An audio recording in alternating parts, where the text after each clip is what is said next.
भक्तजनों, आज बृहस्पतिवार के दिन आप बृहस्पति देव की बड़ी ही दुर्लभ कथा सुनेंगे। इस कथा को सुनने से भक्तों की सभी मनोकामनाएं भगवान बृहस्पति देव की कृपा से पूर्ण हो जाती हैं। तो आइए बड़ी ही श्रद्धा और प्रसन्न चित्त मन से इस कथा को सुनते हैं। भारतवर्ष में एक प्रतापी और दानी राजा राज्य करता था। वह नित्य गरीबों और ब्राह्मणों की सहायता करता था। यह बात उसकी रानी को अच्छी नहीं लगती थी। वह न ही गरीबों को दान देती, न ही भगवान का पूजन करती थी और राजा को भी दान देने से मना किया करती थी। एक दिन राजा शिकार खेलने वन को गए हुए थे, तो रानी महल में अकेली थी। उसी समय बृहस्पति देव साधु वेश में राजा के महल में भिक्षा लेने के लिए गए और भिक्षा मांगी, तो रानी ने भिक्षा देने से इनकार कर दिया और कहा, हे साधु महाराज, मैं तो दान पुण्य से तंग आ गई हूँ। मेरा पति सारा धन लुटाते रहते हैं। मेरी इच्छा है कि हमारा धन नष्ट हो जाए, फिर न रहेगा बांस, न बजेगी बांसुरी।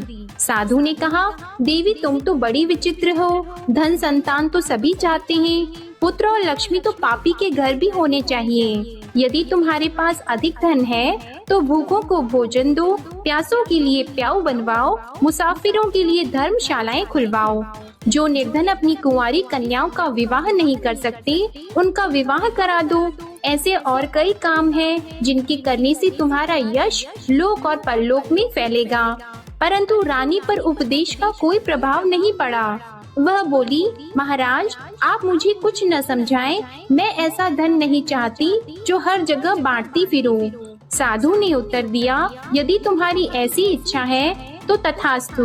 तुम ऐसा करना कि बृहस्पतिवार को घर लीपकर पीली मिट्टी से अपना सिर धोकर स्नान करना, भट्टी चढ़ाकर कपड़े धोना। ऐसा करने से आपका सारा धन नष्ट हो जाएगा। इतना कहकर वह साधु महाराज वहाँ से आलोक हो गए और साधु के अनुसार कही बातों को पूरा करते हुए रानी को केवल 3 बृहस्पतिवार ही बीते थे कि उसकी समस्त धन संपत्ति नष्ट हो गई।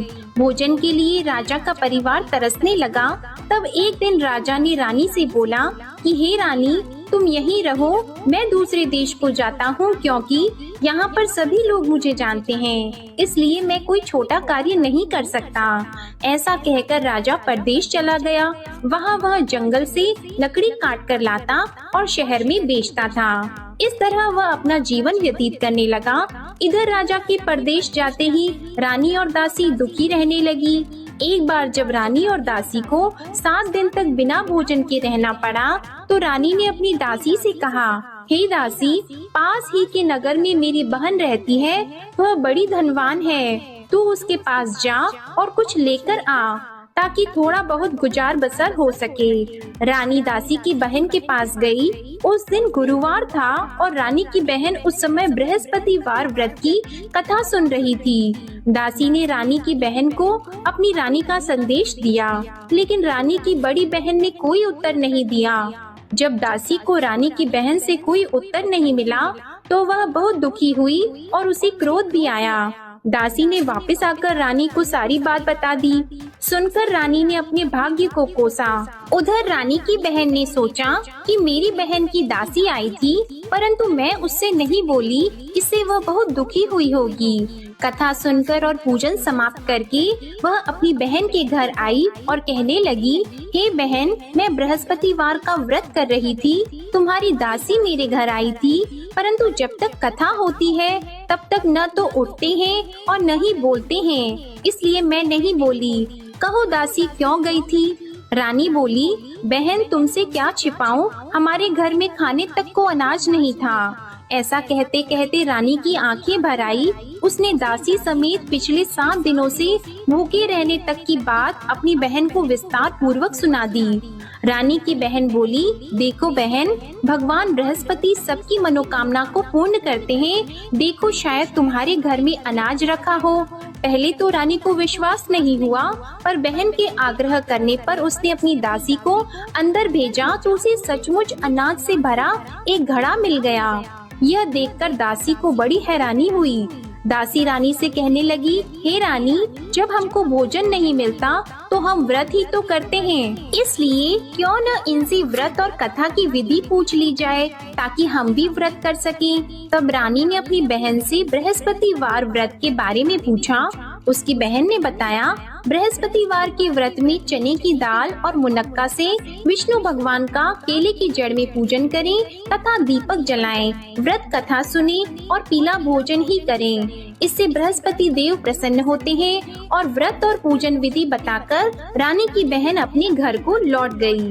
7 दिन के बाद जब गुरुवार आया तो रानी और दासी ने व्रत रखा। घुड़साल में जाकर चना और गुड़ लेकर आई, फिर उससे केले की जड़ तथा विष्णु भगवान का पूजन किया। अब पीला भोजन कहाँ से आए, इस बात को लेकर दोनों बहुत दुखी थी। क्योंकि उन्होंने व्रत रखा था, इसलिए बृहस्पति देव उनसे प्रसन्न थे। इसलिए वे एक साधारण व्यक्ति का रूप धारण करके 2 थालों में सुंदर पीला भोजन दासी को दे गए। भोजन पाकर दासी बहुत प्रसन्न हुई और फिर रानी के साथ मिलकर भोजन ग्रहण किया।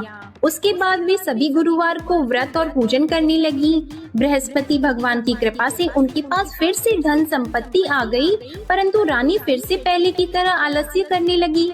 तब दासी बोली, देखो रानी, तुम पहले भी इस प्रकार आलस्य करती थी, तुम्हें धन रखने में कष्ट होता था, इस कारण सभी धन नष्ट हो गया और अब जब भगवान बृहस्पति की कृपा से धन मिला है तो तुम्हें फिर से आलस्य होता है।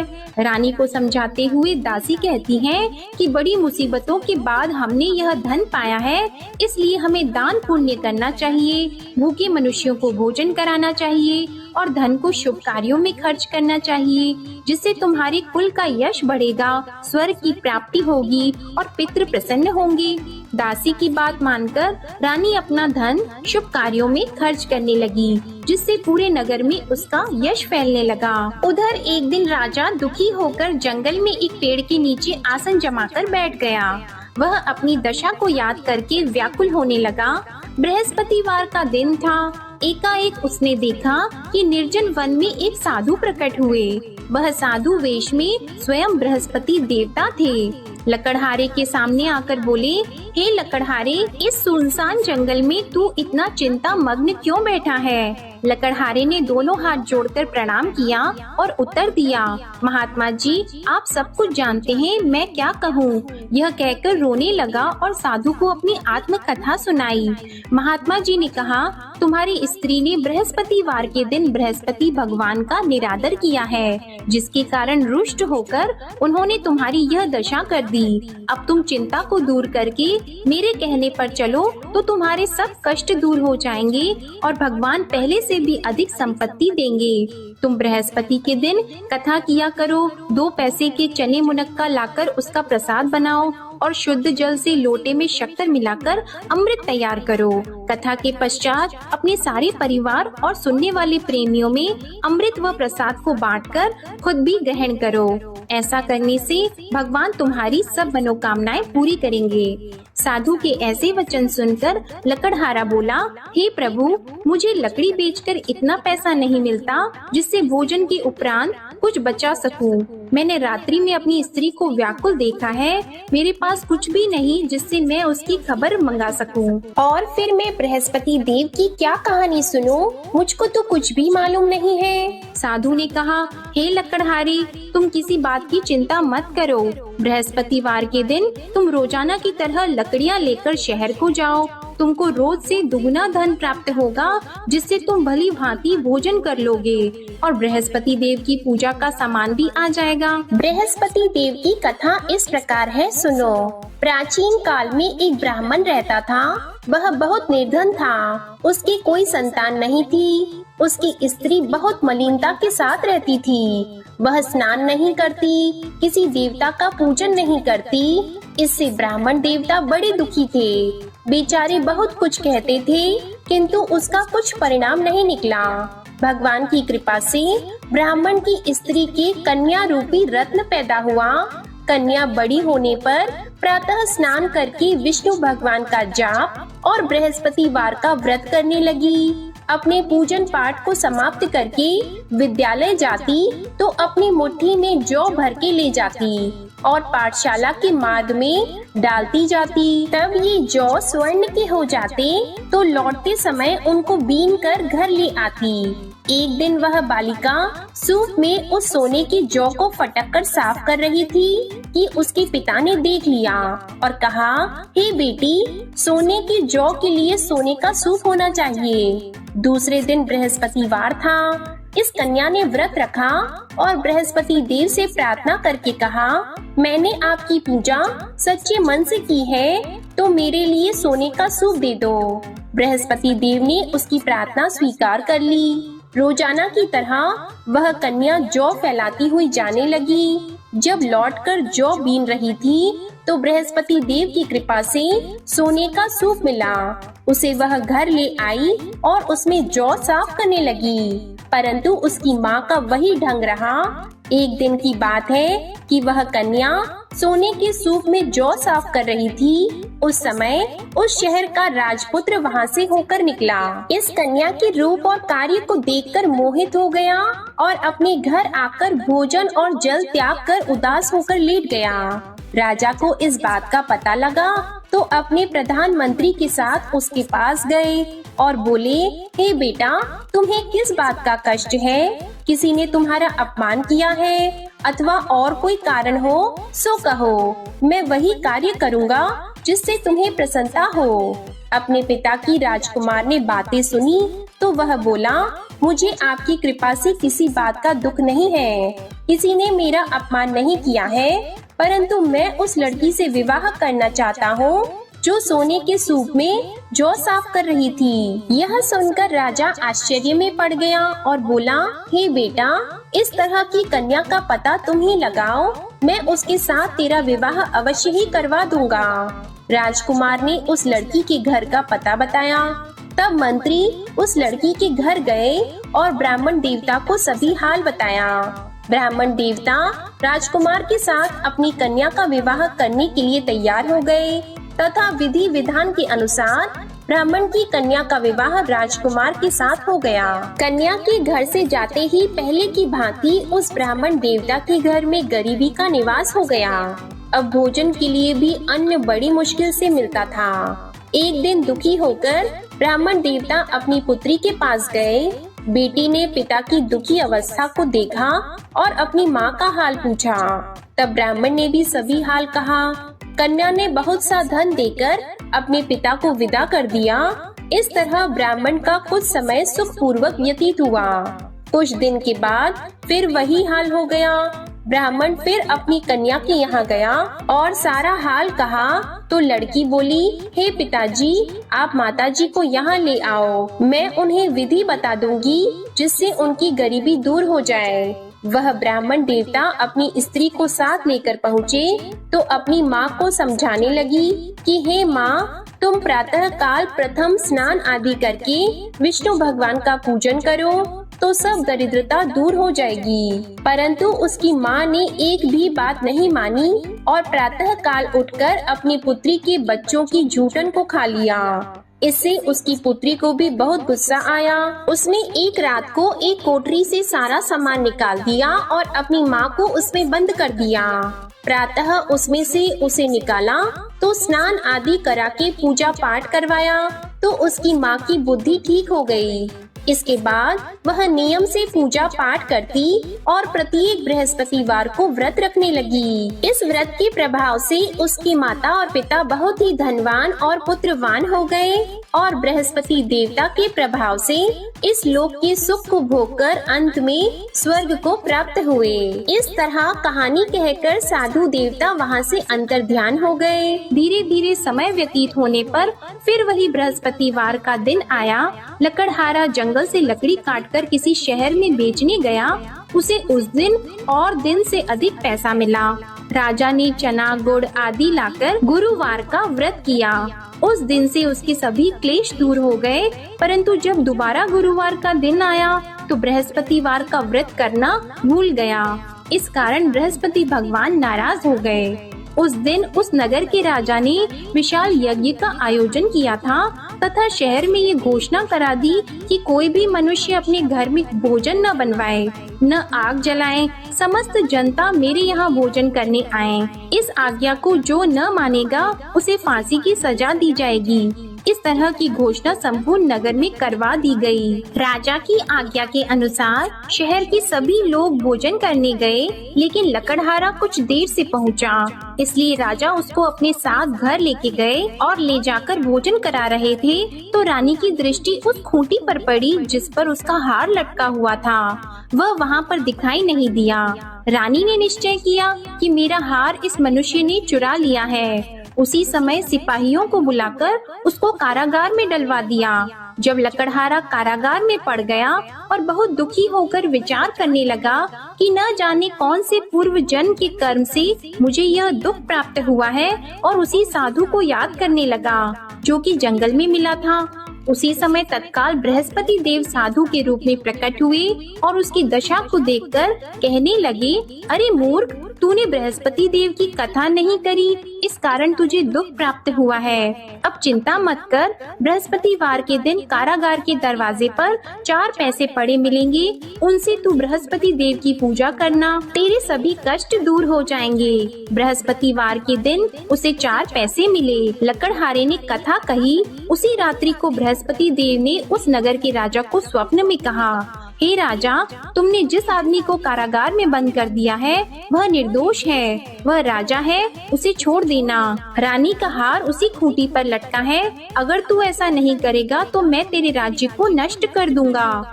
इस तरह रात्रि के स्वप्न को देखकर राजा प्रातः काल उठा और खूंटी पर हार देखकर लकड़हारे को बुलाकर क्षमा मांगी और लकड़हारे को योग्य सुंदर वस्त्र आभूषण देकर विदा कर दिया। बृहस्पति देव की आज्ञा के अनुसार लकड़हारा अपने नगर को चल दिया। राजा जब अपने नगर के निकट पहुंचा तो उसे बड़ा आश्चर्य हुआ। नगर में पहले से अधिक बाग, तालाब, कुएं तथा बहुत सी धर्मशाला, मंदिर आदि बन गई हैं। राजा ने पूछा, यह किसका बाग और धर्मशाला है? तब नगर के सब लोग कहने लगे, यह सब रानी और बंदी के हैं। तो राजा को आश्चर्य हुआ और गुस्सा भी आया। जब रानी ने यह खबर सुनी कि राजा आ रहे हैं तो उन्होंने दासी से कहा, हे दासी, देख राजा हमको कितनी बुरी हालत में छोड़ गए थे। हमारी ऐसी हालत देखकर वह लौट न जाएं, इसलिए तू दरवाजे पर खड़ी हो जा। आज्ञा के अनुसार दासी दरवाजे पर खड़ी हो गई। राजा आए तो उन्हें अपने साथ लेकर आई। तब राजा ने क्रोध करके अपनी रानी से पूछा कि यह धन तुम्हें कैसे प्राप्त हुआ है? तब उन्होंने कहा, हमें यह सब धन बृहस्पति देव के इस व्रत के प्रभाव से प्राप्त हुआ है। राजा ने निश्चय किया कि 7 रोज बाद तो सभी बृहस्पति देव का पूजन करते हैं, परंतु मैं प्रतिदिन दिन में 3 बार कहानी और रोज व्रत किया करूँगा। अब हर समय राजा के दुपट्टे में चने की दाल बंधी रहती और दिन में 3 बार कहानी कहते। एक रोज राजा ने विचार किया कि चलो अपनी बहन के यहाँ हो आवे। इस तरह निश्चय करके राजा घोड़े पर सवार होकर अपनी बहन के यहाँ को चलने लगा।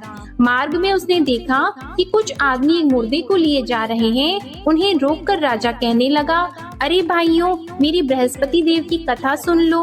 वे बोले, लो हमारा तो आदमी मर गया है, इसको अपनी कथा की पड़ी है। परंतु कुछ आदमी बोले, अच्छा कहो, हम तुम्हारी कथा भी सुनेंगे। राजा ने दाल निकाली और जब कथा आधी हुई थी कि मुर्दा हिलने लग गया, और जब कथा समाप्त हो गई तो राम राम करके मनुष्य उठकर खड़ा हो गया।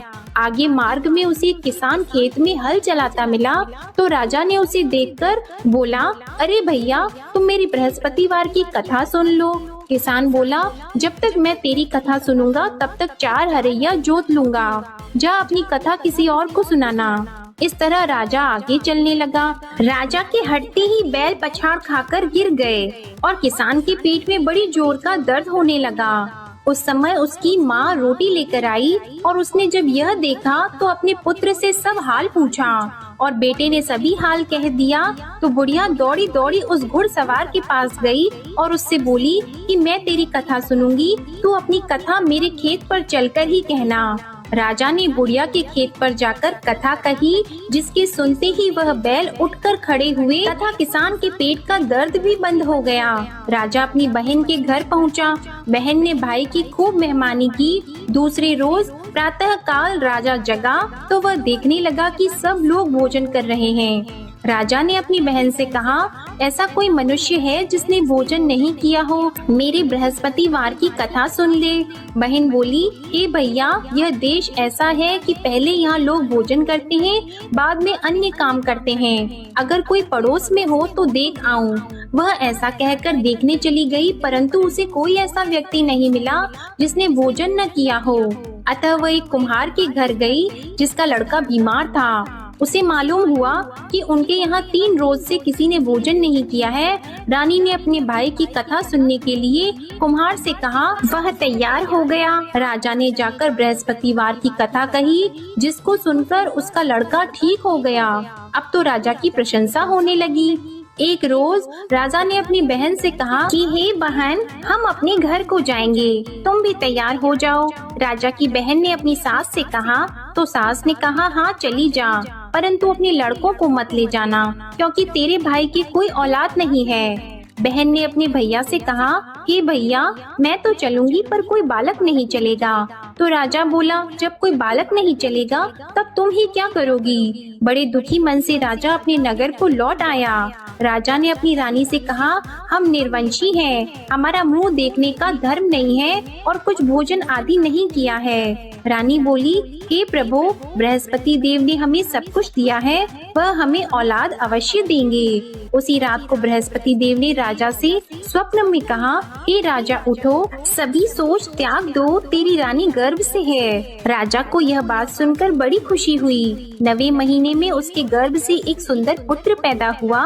तब राजा बोला, हे रानी, स्त्री बिना भोजन के रह सकती है, पर बिना कहे नहीं रह सकती। जब मेरी बहन आएगी तुम उससे कुछ मत कहना। रानी ने सुनकर हाँ कर दिया। जब राजा की बहन ने यह शुभ समाचार सुना तो वह बहुत खुश हुई और बधाई लेकर अपने भाई के यहाँ आई। तभी रानी ने कहा, घोड़ा चढ़कर तो नहीं आई है, गधा चढ़कर आई है। राजा की बहन बोली, भाभी, मैं इस प्रकार न कहती तो तुम्हें औलाद कैसे मिलती? बृहस्पति देव ऐसे ही हैं, जैसी जिसके मन में कामनाएं हैं सभी को पूर्ण करते हैं। जो सद्भावना पूर्वक बृहस्पतिवार का व्रत करता है एवं कथा पढ़ता है अथवा सुनता है, दूसरों को सुनाता है, बृहस्पति देव उनकी सभी मनोकामनाएं पूर्ण करते हैं। बृहस्पति देव उनकी सदैव रक्षा करते हैं। जो संसार में सद्भावना और सच्चे हृदय से बृहस्पति देव का पूजन करते हैं, उनकी सभी मनोकामनाएं उसी प्रकार पूर्ण होती हैं, जैसे राजा और रानी ने बृहस्पति देव की कथा का गुणगान किया। उनकी सभी इच्छाएं बृहस्पति देव ने पूर्ण की। मनुष्य को हृदय से उनका मनन करते हुए जयकारा करना चाहिए। तो प्रेम से बोलिए, बृहस्पति देव की जय, विष्णु भगवान की जय, समस्त देवी देवताओं की जय। अब आप भगवान बृहस्पति देव की आरती श्रवण कीजिए। ओम जय बृहस्पति देवा, ओम जय बृहस्पति देवा, छिन छिन भोग लगाऊं कदली फल मेवा। ओम जय बृहस्पति देवा, तुम पूर्ण परमात्मा, तुम अंतर्यामी, जगत पिता जगदीश्वर, तुम सबके स्वामी। ओम जय बृहस्पति देवा, चरणामृत निज निर्मल, सब पातक हरता, सकल मनोरथ दायक, कृपा करो भरता। ओम जय बृहस्पति देवा, तन मन धन अर्पण कर, जो जन शरण पड़े, प्रभु प्रकट तब होकर, आकर द्वार खड़े। ओम जय बृहस्पति देवा, दीन दयाल दयानिधि, भक्तन हितकारी, पाप दोष सब हरता, भव बंधन हारी।